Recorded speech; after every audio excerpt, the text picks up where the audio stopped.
I pray we can sing that all over in our hearts. Naunahin natin muna yung anak natin, yung asawa, yung mahal, yung ibang tao. That is responsibility. That is responsibility. Amen? Natuwa ba kayo nung pumasok kayo sa church? Yes. Nakita nyo ba yung labas? Yes. Nakita nyo ba yung likod ng picture natin? Nakita nyo ba yung mga grass na hindi nalalanta? Yes. Mga damo na kahit didiligan ay nandyan pa rin? You know what? Because it takes responsibility to have that. Kailangan may mga taong magte-take ng responsible para sasabihin, aayusin namin ito. Gagawin namin ito para sa ibang tao. Kailangan may magpupuyat eh. Kailangan may mga huling uuwi. Kailangan may mga madudumihan. Kailangan may mga magagastusan. Kailangan may masasaktan, may masisermonan, may mapapagalitan. Kailangan mayroong mag-i-initiate. Kailangan meron walang hanggat walang taong magsasabing, I am going to be responsible, walang changes kayong makikita. Hanggat wala kayong nakikitang mga taong magsasabing, I will take the responsibility, walang promotion kayong makikita. Hanggat walang taong magsasabi sa sarili niya, I will be responsible for this house, for this church, for this family, wala kayong makikitang mga changes. But because there are people who will say, kahit anong mangyari, we will take the responsibility. Kaya meron tayong magandang lugar ngayon. Amen? Palakpakan natin si Lord. Dahil na hindi natatakot sa gastos, hindi natatakot sa mga gagawin, hindi natatakot sa mga take ng risk. Ano man ang kalabasan o resulta, as long as there are people who will take the responsibility. Sabi ng Luke chapter 12 verse 48, from everyone who has been given much, much will be demanded. Sa lahat daw ng mga binigyan ng madami, there will be a demands kapag ka nakatanggap ka ng marami. Kung makatanggap ka ng konti, there is always going to be again a demand, kahit konti. So malaki, maliit, laging may demand. If you cannot be responsible sa maliit, I'm sure, ang hirap maging responsible sa malaki. Kung di tayo magiging responsible sa mga simple, minor things sa mga buhay natin, it's so hard to become more responsible sa mga bigger things ng buhay natin. No wonder why God's actually looking for every works of our hands. No wonder why God is always trying to check out ano yung nangyayari sa buhay natin. What is happening actually? You know, sa mga responsibility sa bahay, sa school, pagiging tatay, pagiging nanay, pagiging anak, pagiging estudyante, pagiging babae, pagiging lalaki. Ang maganda ngayong 2026, yung buhay natin, it's not just we are living a life. Hindi lang sinasabi natin, sige, mabubuhay na ako ngayon. This time, lalagay natin yung word na this time. Sabihin nyo nga, this time. Yung bang may moment sa buhay mo na hindi na sapat yung sorry lang. May moment sa buhay natin na hindi sapat yung may dahilan lang. May excuses lang. May moment sa buhay natin kung saan God is asking a responsibility to each one of us. Yung bang sasabihin natin sa sarili natin, let me handle that. Let me take care of it. Let me pay for it. Ito yung mga moment that God is expecting something from us, that we will become more responsible in our emotions. Hindi tayo madaling ma-offend, hindi tayo madaling magtampo, hindi tayo kalat, hindi tayo, alam mo yon, fixing every time na lang na we blow it up. This time we are becoming more responsible in our money, in our words, in our action, and even in our thoughts. Alam niyo, ang pinakamaganda sa buhay, yung sasabihin mo, this time, I will handle my emotions well. This time, I'm gonna take care of my finances well. This time, I'm gonna take care of my health. This time, I'll take care of you, my wife. This time, I'll take care of my children. Laging may this time. Ito yung word na binigay sa atin ni Lord. Promotion is available when we are responsible. It's very important itong word na ito para sa ating lahat ngayon. Ang palusot nagpapaliwanag ng kahapon, pero ang responsibility humuhubog ng bukas. Alam niyo yung nagsasabi na palagi, sige, I'll do it tomorrow. Hindi ko kaya eh. Hindi ko nagawa eh. Hindi ko nakita eh. Walang pera, walang connection, walang resources. Lahat yan, actually, it's all about excuses from the past. Kaya maraming tao hindi makamove on from their past to the future. But when we started to take the responsibility, then suddenly it changes. Alam niyo itong message na ito will actually hit you directly. Why? Ito yung magsasabi sa mga tao sa sarili niya, this time, magbabago na ako. This time, pananagutan ko na. This time, paninindigan kita. Can you say that? Pwede ba sabay-sabay sabihin nyo nga, paninindigan ko na? Ang hirap niyan. That kind of words actually, it's so hard to always hear that from many people. Yung iba takot sa responsibility. You know what the Lord put into my heart? Yun lang maging responsible. Kasi look at this. If you cannot be responsible for other people, God cannot always prioritize your own people. Minsan madalas, alam nyo saan tayo responsible lang? Sa mga sarili natin. Kasi nga, syempre, ikaw yun eh. Say yun eh. May conflict of interest eh. Pero when you start to take the responsibility not for yourself but for other people, dun tayo binibigyan ng chance ni Lord, nakikita ko, makaka-handle to ng mas malaki. You know why? Why we have now 4,000 people in church? Hindi natin ito nakita before. Hindi natin ito nakita noon. Masaya tayo nung 100 tayo. Masaya tayo nung 200 tayo. Kaya alam nyo, nakita ko kung ano tinitignan ni Lord. Hindi yung kung gusto mong dumami o hindi eh. Ang tinitignan ni Lord, kaya mo bang i-take yung responsibility when I'm going to bring you more people? Can we take care the comfort? Can we take care not the crowd but the person? Yung mga pinapahalagahan mo, hindi yung crowd, kundi yung individual. Bawat isa. And that is how God promoting people. That is how God exalting people. When you can look for a person in the midst of the crowd. Katulad ni Jesus, thousands of people are following Him. Pero kaya niyang tumalikod at huminto sa isang woman with an issues of blood. Kaya niyang huminto sa isang tao na kung saan tinataboy ng iba, maraming nag-i-invite na mga influential. Pero he will go into the house of a tax collector, individual. No wonder why God exalted him and giving him the name that is above every name. Where every knee will bow and tongue will confess that Jesus is Lord. Nakita ko yung principles. The principles is how much you can take the responsibility. Yung grace, it starts us. Pero yung responsibility, it grows us. Alam yung ginagawa ng grace sa buhay natin? Tutulungan ka nitong makapag-start. Tutulungan ka nito na masimulan mo yung mabubuting bagay sa buhay mo.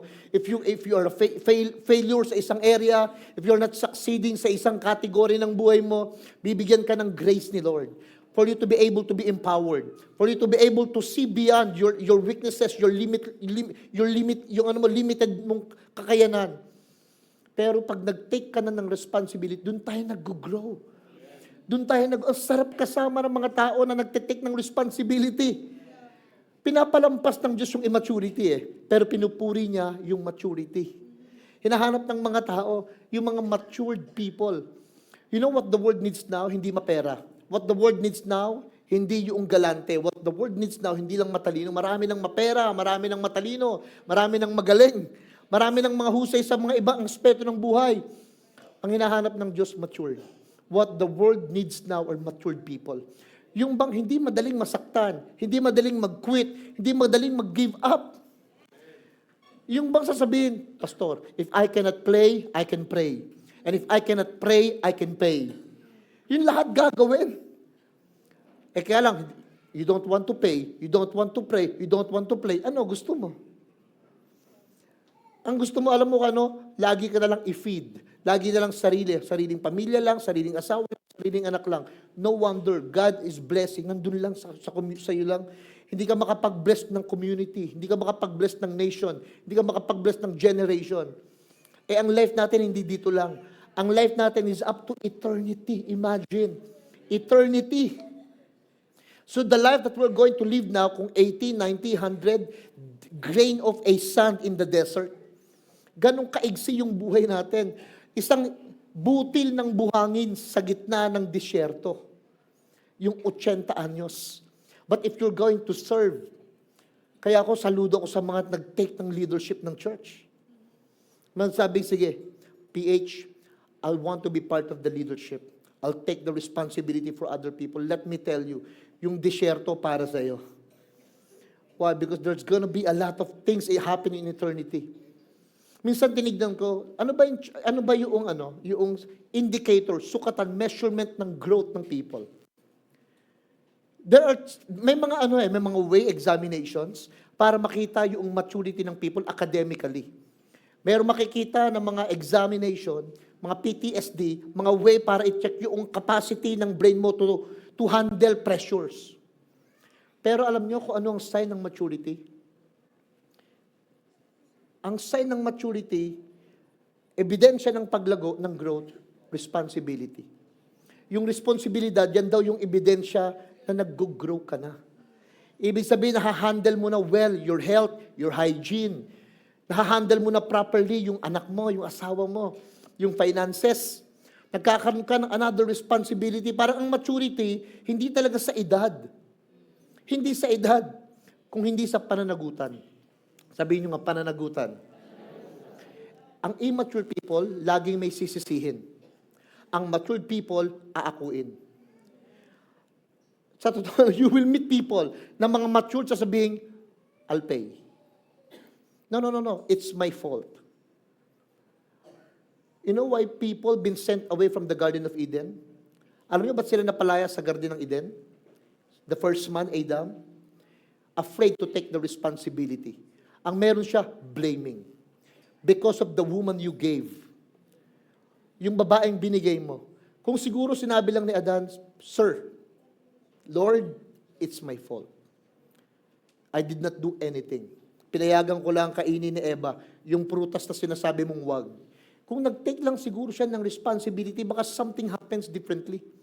Kaya lang, wala eh. Wala immature people, ang hilig manisi, ang hilig man-blame.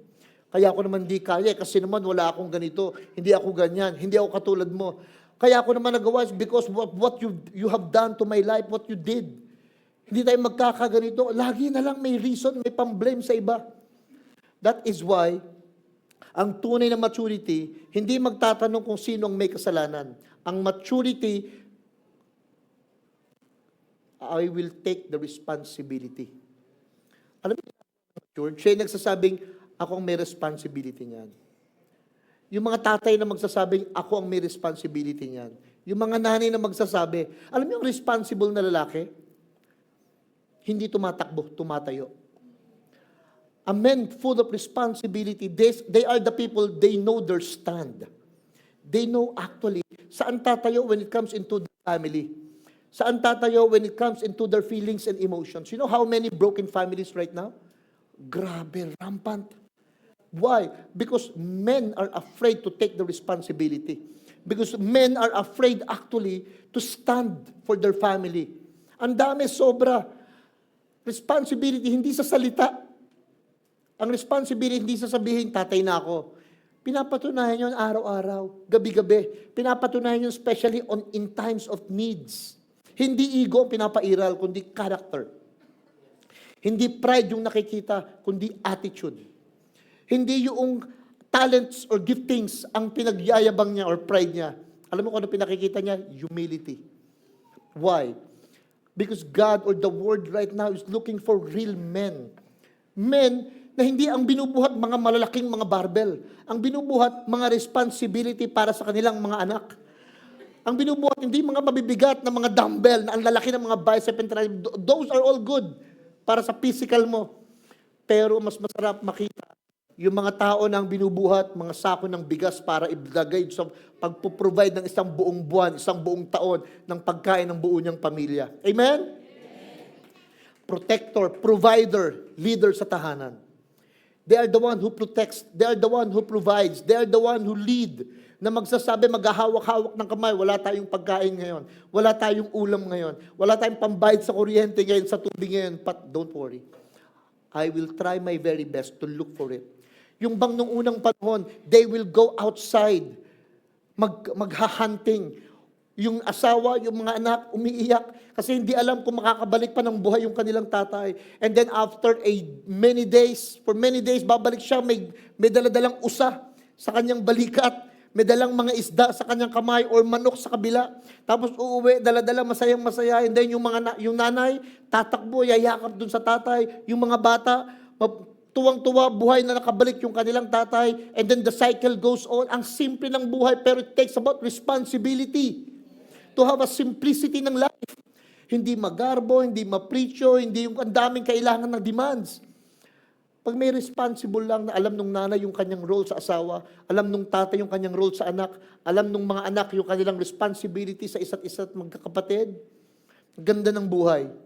Genesis chapter 2 verse 15, inatasan si Adan to take care, mag-alaga, magtrabaho, the garden. Sinabihan siya, take care, trabahuhin mo yung garden na yan. You have to work, men have to work. Men need to do something para ma-provide yung needs ng kanyang pamilya. Men have to find out the provisions. Why? Ang tunay na lalaki, hindi nasusukat sa lakas, kundi sa mga bigat ng responsibility na kaya niyang buhatin. Amen? Doon siya na may measure. Yun yung nagtitimbang sa kanya in how much the masculinity, the muscles, na pwedeng maipakita niya. Alam niyo, ang mga responsible women, nagtatayo, hindi nagwawasak. Ang responsible na mga babae, sila yung mga nagtatayo, nagre-raise ng family. They are not the one destroying the family. They are not the one causing a relationship to be destroyed. And it takes a woman. Minsan, ang hirap minsan yan. Yung mga tao, they will take all the pressures. They will take actually the unnecessary baggage of emotions. Yung nagbe-breakdown na nga sila, pero hindi niya ipapakita sa kanilang mga anak kasi yung mga anak may problema din. Yung mga nanay na talagang they will take all the emotions on themselves. Walang nakakaalam, umiiyak sa gabi, sleepless night, while trying to move on in life dahil sa dami ng problema sa mga anak. But they still took the responsibility. Marunong gumamit ng influensya, ng kanyang beauty, ng kanyang brain. Matatag pero may grace. Alam mo yon? Yung meron siyang tapang pero may grace sa mga anak. Yung mga babae na alam niya yung kanyang halaga at yung role niya, yung papel niya sa buhay. Alam ng babae yung kanyang value, hindi siya insecure. Hindi siya demanding, at the same time, hindi siya lagi na lang nakaasa, nakasandal. Hindi makaalis, hindi makagawa, hindi makapagsabi, hindi makapag-express pag wala yung asawa. They have, they are married but he remained or she remains single. Yung mga babae na they know ano yung value nila, ano yung role nila. And that is responsibility. Proverbs chapter 14 verse 1, the wise woman builds her house. Dati akala ko ang nagbi-build ng bahay ang tatay. But biblically speaking, it's the woman actually building her house. Ano ginagawa ni tatay? Protecting the house. Ang binibuild ng mga babae, yung kanilang tahanan, in love, in care, in honor, in respect to the father. So it's very important. Hindi posisyon ang basehan ng responsibilidad. Ano, pastor? Impact. How much impact we are creating in every individuals. Kahit babae, kahit lalaki, kahit bakla, kahit tomboy, kahit anong part ng LGBT, you can create an impact sa buhay ng mga tao. Responsibleng ama. Responsible na ama. Hindi lang provider, kundi leader. Alam niyo ba, may mga tatay, ang role lang niya, iniisip niya, magbigay ng pera, pero wala siyang time. Ang alam lang niya, magsustento, pero he will never be there in your worst time. Alam lang niya, magbigay, pero basta mahalaga, nagagawa niya yung role niya as a provider, pero he never even show how to take care of the emotions of their children. No wonder why families right now are struggling. Struggling, why? Because ang daming mga tatay, ang daming mga nanay, suffering. Alam niyo, as a father of the house, responsable sa ama, hindi lang siya mag-provide, mag-protect, but mag-lead. Ang hirap makahanap ng mga tatay who's leading their people, their family, their children into the right path of righteousness. Bilang ama, alam niyo, ang pinaka-importante, present, hindi absent. Sabihin niyo nga po, present. Lahat ng tatay, sabihin niyo nga, present. Example, bago instructions. Mga tatay minsan, ang gagaling mga magbigay ng instruction, pero walang example. Mga tatay, ang galing-galing magdisiplina, pero hindi nag-guide kung bakit dinidisiplina. Mga tatay na, alam mo yun, alam na alam kung ano yung sermon na gagawin sa anak, pero they could never apply it in their own life. Kaya guidance is very important. Dahil sa mga responsible na tatay, may direksyon ng pamilya. Meron siyang pinupuntahan, meron guide na pinupuntahan. Ano sabi ng 24:15 ng Joshua? Hindi muna yung pamilya, ask for me muna. Before the family, before the house can serve, sasabihin muna ng tatay, ask for me. Then, my house, we will serve the Lord. May mga tatay, sige mga anak, ako magtatrabaho, kayo mag-church. You know why not so many fathers in the house, in the church? Kasi, ang sinasabi ng iba, pambabae lang yan. You know, yung mga, kayo magsimba, basta ako magtatrabaho. Linggo nga lang kami magsasabong eh. Linggo nga lang ang basketball eh. Linggo nga lang ang rides eh. Linggo nga lang ang... And so, give this to me. I wonder, ba't kaya ang mga lalaki, ang tatay sa church? Because they thought na sapat nang sinesend yung kanilang family but they are not the one leading them. Pag nagli-lead tayo ng family, tayo muna yung example. Pag sinasabi ng tatay na dumating sa oras, si tatay dumadating sa oras. Pag sinabi ng tatay na magbigay, si tatay muna yung nagbibigay. Pag sinabi ni tatay na may gagawin tayo, si tatay una yung gumagawa. Why? Nag-show siya, set siya ng example. Maaring makakalimutan ng anak lahat ng payo ng tatay. Pero, hindi nila makakalimutan ng pamumuhay niya. Makakalimutan nyo lahat ng sermon ko, every Sunday. Pero you will never forget how I treated you. Makakalimutan nyo lahat ng mga sinabi narinig nyo sa lugar na ito. Pero ang mahirap kalimutan, yung mga naramdaman natin sa mga bagay na narinig ninyo sa mga taong nagsalita dito. It's so hard to forget how people made them feel from how you live your life. Ang daling magsalita, ang daling magturo. Many people can speak, pero few people can connect to the heart of every person. Marami magsasalitang magagaling, pero alam nyo, ang matatandaan yung nakakonect sa heart mo. Why? Because people are what? 80% learn from what they see, not from what they've heard. Mas natututo ang tao sa nakikita niya sa mga tatay, personally sa bahay, sa mga nanay, sa mga kuya, sa mga ate. Personally, mas dun sila natututo. A responsible na ina, tagahubog ng kinabukasan. You know, a mother was very important to a mother. Ang kanyang hinuhulma, sineshape niya, hindi yung present, yung future. Kaya minsan maiinis kayo, no? Bakit di maintindihan yung mga nanay? Kasi yung mga nanay, nakikita nila yung future. Nakikita nila na dati na siyang nasaktan dyan, dati na siyang nahirapan dyan, dati na siyang nagkamali dyan. It's my chance, it's my time right now to shine. Kaya listen.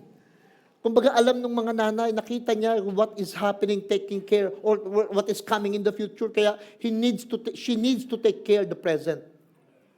Hindi lang nag-aalaga yan, nagtuturo pa ng pananampalataya yan. Very important. Not only taking care of the children, pero show her faith. Pinapakita niya whatever happens, wala tayong ibang maasahan kundi si Lord. Pag wala na tayong malapitan, wala na tayong mapuntahan, di natin alam saan magsisimula, pag wasak na ang lahat, confusing, nakakalito, you know what, anak, sasabihin ng nanay, we have a guide from the Lord. God will enlighten us. God will be our guide, our path, in our path. Paliliwanagin niya yung isip natin. Tapos, pinapakita yung nanay habang umiiyak siya, habang nasa discomfort ng family, habang na-rattle everything, na lahat may chaos, naguguluhan, and then pinipilit ng nanay na maging matatag. Pinipilit ng nanay na maging maayos pa rin.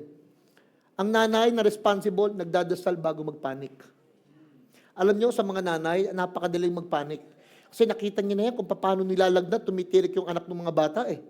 You know, pag nagsisisure sila, mataas ang lagnat. Kapag halimbawa sila nagbabudget ng mga pera sa bahay, pag nakikita nila yung mauubos na, yung kukunti na lang, yung rasyon, kukunti na lang, yung supply, ang dali-daling magpanik. But if the mother will take the responsibility para sabihin, instead of panic, let's pray. Amen? Alam niyo, sobrang daling matakot. Sobrang daling matakot. Pero may sabihin ako sa inyo, may mas madali mag-pray kaysa matakot. Kung madali sa inyong matakot, mas madali for sure ang magdasal na lang. Kung madali sa atin yung mag-worry, mag-alala, mas madali for sure. Yung umiyak na lang, hindi sa mga anak, mga nanay, pwede ba, wag kayo, try nyo. Try, hindi ko sabing wag nyong gawin. Pero hanggat maaari, wag kayong umiyak sa mga anak nyo. Umiyak kayo kay Lord. Sa kanya yung minsan isumbong habang umiiyak kayo sa mga unan, habang basang-basa yung mga unan, habang nandun kayo sa mga room, you're crying out with your daddy God in heaven. At saka nyo sinusumbong, Lord, yung anak ko ang kulit-kulit. Tsaka nyo sabihin kay Lord lahat yung mga iyak at hibik natin. Why? Bakit, pastor, hindi pwede sa anak? Wala ako sinabing hindi pwede hanggat maaari. Hanggat maaari. Pero pwede naman, kaya lang alam nyo, minsan pag nakikita na ng mga anak nyo, how hurtful you are, affected din sila. Big time, naapektuhan din yung mga anak natin. And then minsan, they will try to open up their problem, pero alam niyang problematic ka na, hindi na sila makapag-open up. May problema sila, tapos gustong sabihin sa'yo, nakita niya na nanghihina ka na, dahil mahal na mahal ka ng anak mo, nagdi-decide na silang i-keep sa sarili nila. Kayong mga nanay, makikitayo sana ako, hindi pala ako nagbuntis. Kayong mga nanay, alam nyo how you handle it eh. Alam nyo minsan paano ano yung emotions niyo eh. Meron kayong may gift kayo. Alam nyo ba, taas nga kami lahat ng mga nanay. Sus Mariosep, ang dami. Ang daming mga nanay. Look at this. Look at this. Alam nyo ba, binigyan kayo ng gift ni Lord. Unang-una, yung pain tolerance nyo mas mataas kesa sa mga lalaki. Yung mga lalaki, konting kirot, aray. Konting sakit lang ayaw na, yung mga nanay matitibay. Minsan, mga painful experiences sa life, mga hurts and pain. Grabe ang tolerance ng mga babae. Isipin na, imagine nyo ba, alam nyo ba, they did an experiment, naglagay sila na kung ang lalaki ang magbubuntis, meron silang ikinabit sa tiyan, halimbawa yung pain, pag nagla-labor yung nanay, nanganganak, ang tindi pala ng sakit nun. Dahil hindi nararanasan ng mga lalaki, they did an experiment, naglagay sila ng contractor doon sa tiyan, yung mga tatay, nagsisisigaw. Naka-level 1 pa lang. Yung mga nanay, level 5. Level 1 pa lang yung tatay, umiiyak na. Kaya dapat mga tatay sa mga asawa nyong nanganak, mahalin ng sobra. Amen? Why? Because they took all the pain. Ang mga nanay may wisdom sa pananalita. Proverbs 31:26, she speaks with wisdom. Hindi pag nag-speak, may taray. Hindi pag nag-speak, may angas. Pag nag-speak daw, may wisdom. Hindi pag nag-speak, nakakatakot. Bahala ka sa budget, ha? Hindi pag tinanong mo lang ng konti, may natitira pa. Hindi ikaw na maghawak ng budget. Hindi dapat ganon. Tinanong mo lang ng konti eh. Ang dami ng mga side comments. Alam niyo kung minsan ang mga nanay, 3 ang pet peeve niyan. Huwag na huwag mong tatanungin yan sa pera. Pangalawa, huwag na huwag mong kakantiin yung anak niya. Pangatlo, hanggat maaari, huwag mong itatouch yung kanyang past. Yung kanyang nakaraan. Pet peeve yan ng mga nanay minsan. Kaya pagdating sa pera, mga tatay, kung yung mga asawa nyo naghahawak ng pera, give it all. Amen, mga nanay? Amen, mga babae? Give it all. Give it all lahat ng alam niya. Yung mga hindi niya alam, take it all. Give it all. But the most importantly, nanay dapat may wisdom sa pananalita. Pagiging responsableng ina, hindi tungkol sa perfection, kundi sa directions. Alam niyo mga responsible na nanay, hindi perfection ang gusto. Hindi yung walang lukot ang damit, walang alikabok sa bahay, dapat nakaisang flower vase dito. Hindi dapat everyday she's telling a directions to the family. Kaya natin kailangan gawin to. Why? Because this will happen. Ganito yung mangyayari. Kaya kailangan natin tipirin ito. Kailangan natin i-budget ito. Kailangan natin linisin ito. Ang binibigay niya, directions. Hindi konsumisyon. Ang binibigay ng mother is directions. Taas ang kamay ng mga estudyante. Come on. Alam niyo ang responsableng estudyante, handa sa bukas. These are the people that are prepared for what is taking place tomorrow. Handa sila para bukas. Bilang estudyante, alam nyo, a lot of people, a lot of students actually, young and old, you know what they hate? Discipline. Ang maraming ayaw ng estudyante, alam nyo kung ano, gumising ng umaga. Sa totoo lang, di ba? Ayaw na ayaw ng estudyante gumising ng umaga. Ito pa ayaw niya, mag-exam. Ayaw niya yan. Ang ayaw niya, mag-review. Ito pa ayaw ng estudyante, turuan. Kaya kang estudyante, di ba, para turuan ka, pero maraming estudyante ayaw ng tinuturuan. Dapat pala teacher siya, hindi estudyante. Kaya so many students, actually, they don't want to learn, pero bakit ka nasa school? Why? Because they hate discipline. Tandaan niyo ito, ang disiplina ngayon, kalayaan bukas. The discipline today, it will be your freedom tomorrow. Hindi baling mahirap ngayon, pero malaya ka. No? I wish I could turn back the time. Yung bang, kaya lang, sabi nga, kung maibabalik ko lang, hindi na eh. Pwede mo na kantahin, pero hindi mo na pwedeng gawin. Kung maibabalik ko lang. Kung mababalik ko lang, mag-aaral uli ako. Mag-aaral uli ako. Kung mababalik ko lang. Kung nung high school kami, o ano, sana inahayos ko. Pero it's never too late. Pwede pa naman eh. Pero, naghahabol ka na sa oras. Ang dami mo nang gustong gawin. Ang dami mo nang ang dami mo nang kailangan i-take care na responsibility. Ang katamaran ng kaaway, destiny. Alam niyo kung ano kalaban ng destiny? Katamaran. If people cannot find their destiny, why? Because they were lazy before. Dahil tinamad sila na mag-aral, tinamad sila na mag-gym, tinamad silang mag-review, tinamad silang gumising ng umaga, tinamad silang mag-practice, tinamad silang yung kanilang destiny, hindi nangyari. Why people fulfilling their destiny? Why? Because they decided not to be lazy. Sabi mo sa katabi mo, bawal ang tamad. Why? Proverbs 10:4, lazy hands make for poverty. Alam niyo paano maging mahirap? Don't worry, maging tamad ka lang. May payo ko, gusto niyo maghirap? Maging tamad. Maghihirap ka talaga. Kakambal yun. Kakambal. Sa totoo lang. Why people are poor? Not because they born poor, but because tamad. Responsable or responsible Christians, you know who are these people? Ang mga responsableng Kristiyano, hindi lang magsasabi, kundi mabubuhay. Mga responsible Christians, hindi yan they will just tell you, I will be there. They will show up. Responsible Christians, actually, sila yung mga tao na ang pananampalataya may gawa. Sila yung mga tao na kamukha ni Kristo sa mundo. And they will take the blame for themselves. Mga Christians na hindi konting kibot, umulan ng konti, ay umuulan, tsaka nalang mag-church. Pagka mainit naman, ay ang init, tsaka nalang mag-church. Yung kahit anong weather mo ilagay, lagi silang may reasons, may alibi, excuses. Lagi na lang. You know what, Christians? Sila yung may pananagutan sa kanilang impluensya. They have the responsibility. Dahil alam nilang Christian siya, minsan pinipigilan niya yung sarili niya. Kasi may titingin na iba. Dahil alam niyang Christian siya, kahit gustong-gusto niyang gawin ng isang bagay, dahil may ma-offend na iba, he knows how to control himself. Alam niyo mga Christians na iintindihin yung iisipin ng iba, matured yun. Pero may mga Christians, wala akong pakialam, basta buhay ko to. And they don't care. And then a lot of people get offended with their decisions. You have to minsan, alam niyo, kahit gustong-gusto mo isang bagay, kahit masaya ka na ginagawa, pero dahil hindi tama sa paningin ng iba, kahit tama sa iyo, shut up.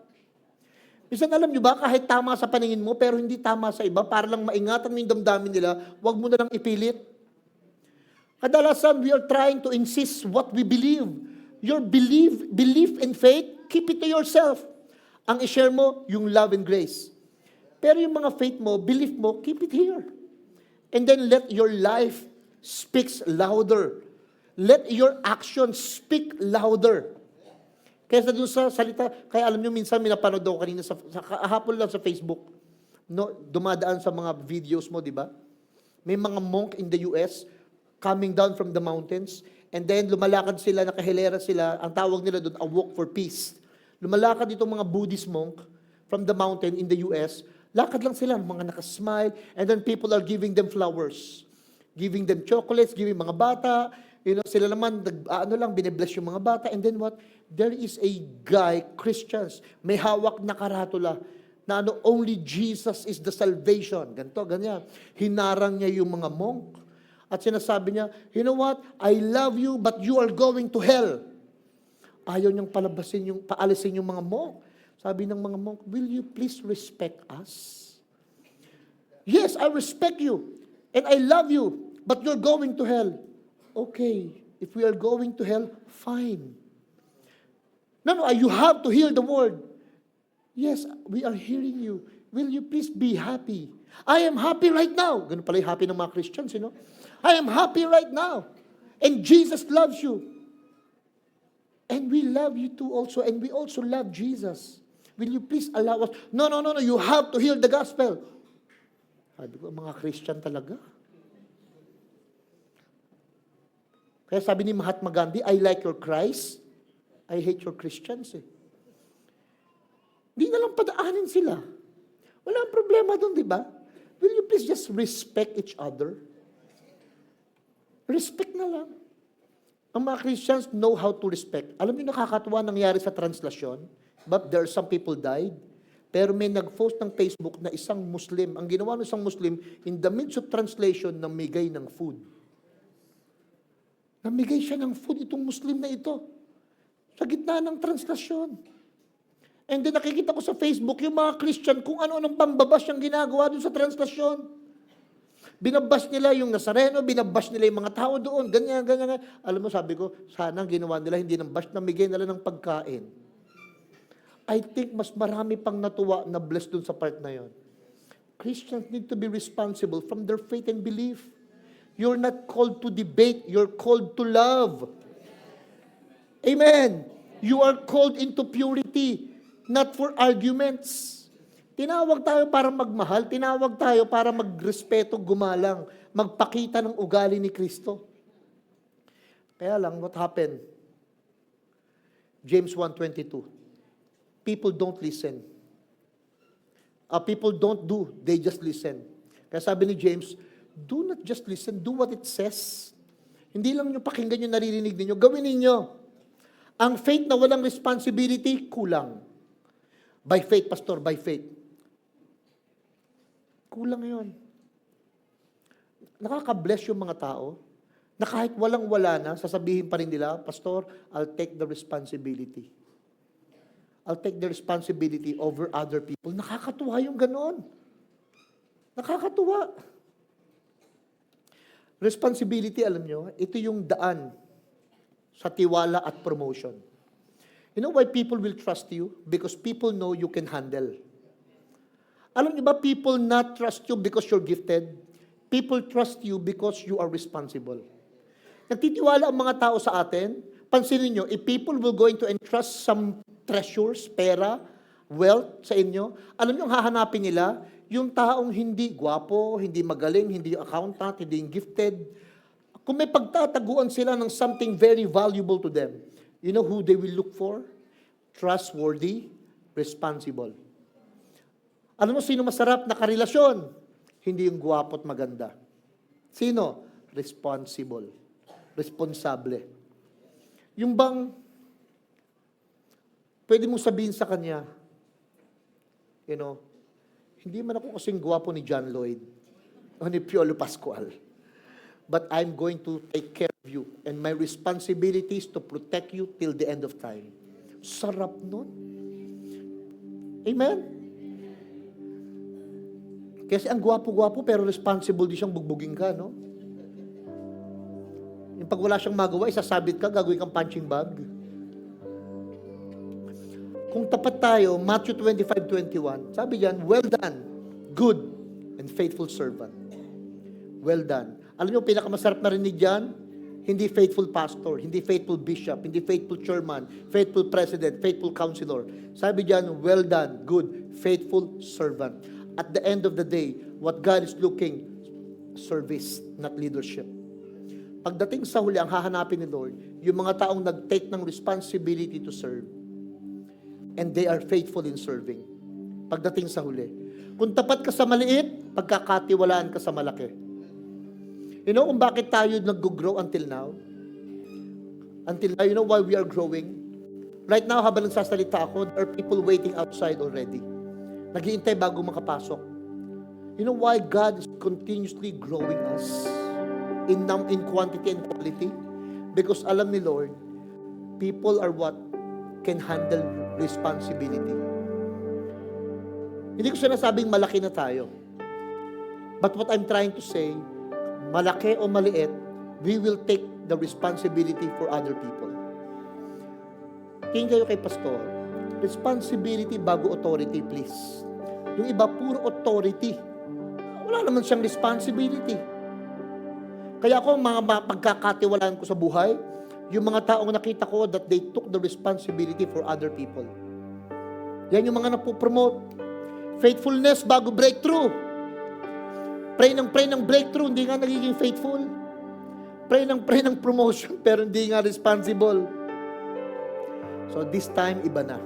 Sabihin nyo nga po, this time, hindi na palusot. Sabihin nyo nga, hindi na sisihan. Hindi na bukas na lang. So this time, we're gonna tell it straight to our people, to ourselves, na hindi tayo pwedeng mabuhay ng walang pananagutan. Come on, look at me.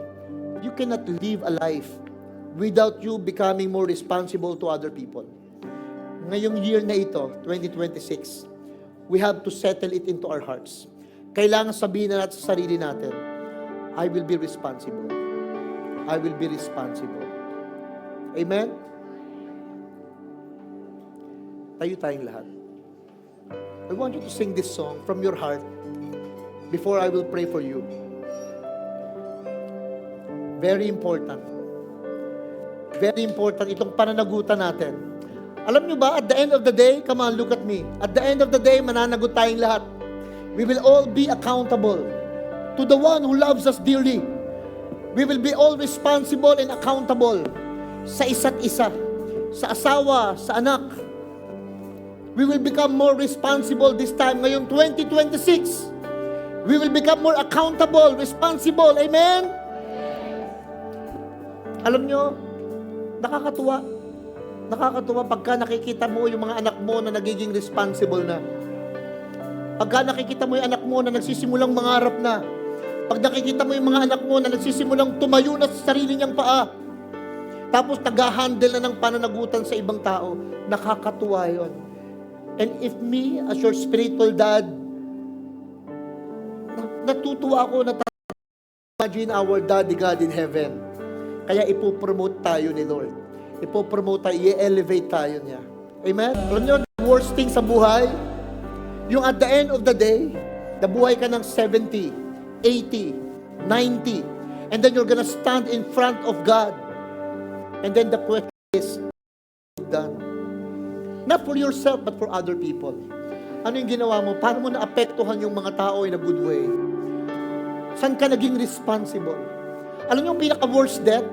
Hindi yung nasunog ka, na-salvage ka,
is to take care of yourself. Let me tell you, here's my motto.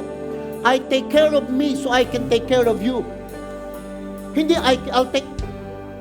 Alagaan niyo yung sarili niyo, hindi para sa sarili niyo. Alagaan niyo yung sarili niyo para makapag-alaga kayo sa iba.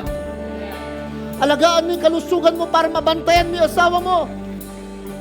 Bright, alagaan mo yung sarili mo para mabantayan mo si Jam. Danny, you have to take care of your health so that you can take care, Gloria. Take care of ourselves so that we can take care of our loved ones.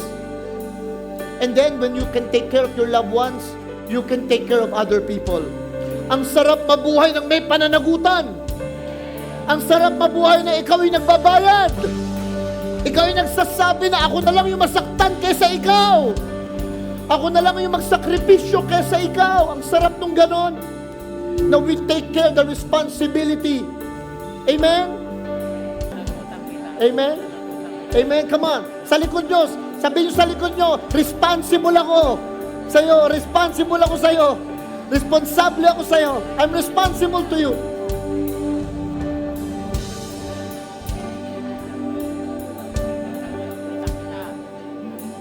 Tayong lahat ay may pananagutan sa isa't isa. Tayong lahat, come on church. Tayong lahat ay tinipon ng Diyos, nakapili na. Every head bowed and eyes closed. Lord, thank you for waking us up, for reminding us that you love to promote your children. You love to bless your children. You love to heal your children. You love to set us free. You love your children to a point, Lord. You are waiting, Daddy God. Nag-iintay ka. You're waiting for your children to become more responsible from what they feel, from what they have, and from what they dream, from what they are hoping for. Lord, tinitignan mo ang mga anak mo. Saan sila magiging responsible? Kaya doon mo sila ibe-bless, Lord. We pray today for your anointing. We pray today for your wisdom. We pray today, Lord, na maging responsible kami sa mga pinagkatiwala mo sa amin. Sa mga may asawa, sa mga may anak. Right now, I pray for God to bless you with wisdom. For God to bless you with knowledge and understanding how to become more responsible in provisions, in protections, in leading, and in creating a responsibility sa inyong pamilya. I pray right now to every person that we will all be responsible sa aming mga kalusugan. We will all be responsible, Lord. Ama, sa aming mga pangarap, sa aming mga nararamdaman, sa aming mga salapi, pera, kayamanan. We are praying right now, Lord. We offer to you ourselves to become more responsible, hindi easily offended, hindi easily affected, hindi easily, Lord, distracted. Ang gusto namin, Panginoon, focus. Ang gusto namin, Lord, mga klase ng tao na malaging magsasabi, let me take care of it. Let me handle that. Strengthen your people right now in Jesus' name. Strengthen your people, Lord, to become more responsible this year. Strengthen your people not to be afraid in finances, not to be afraid in decision making, not to be afraid, Lord, in taking the steps, not to be afraid to step out from the boat and walk on water. I pray for more responsible people in New Life Tondo this 2026. I pray that we will become, Lord, ang heal namin, ang response namin will turn into responsibility, Lord, this year. And I pray in Jesus' name, tonight or today, that you are going to bless your people. Bless your people for promotions. Bless your people for provisions. Bless your people for miracles. Bless your people for guidance. Bless your people, Lord, in prosperity, in their spirit, soul, and body. Because we desire to be responsible, Father God. We love you. We give you the praise. We give you the glory. Lagyan natin kamay natin sa dibdib natin.